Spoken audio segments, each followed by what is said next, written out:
बातमी आहे अमरावतीमधून। अमरावतीत शेतकऱ्याने उभारलाय संत्रा प्रक्रिया प्रकल्प। शेतकरी नवीन कुमार पेठे यांनी हा प्रकल्प उभारला आहे। नवीन कुमार यांच्या संत्र्याला देशासह विदेशातही आता जोरदार मागणी आहे।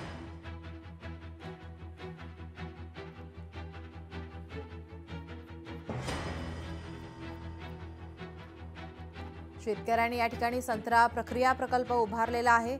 या ठिकाणी फक्त देशातच नाही तर विदेशात सुद्धा याला आता मागणी होतीये। शेतकरी नवीन कुमार पेठे यांनी हा प्रकल्प उभारलाय। आली की आपला स्वतःचा माल आपण स्वतः मार्केटिंग केलेला पाहिजे, त्याच्यामुळे आपल्याला जास्तीत जास्त रेट मिळू शकतात। त्यामुळे मी हा युनिट उभारलेला आहे। 2021 ला अपेडा मार्फत अपेडाच्या सहकार्याने मी हा युनिट उभारलेला आहे।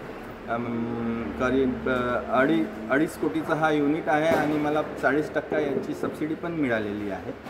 आता माझा जो संत्रा आहे हे पूर्ण देशातच जातं आणि नेपाळ आणि भूतान आणि बांगलादेशला सुद्धा जातो। दर्जेदार संत्र्यामुळे मला भाव पण चांगला मिळत आहे। शाही मराठी ऐका, पहा, जागरूक रहा।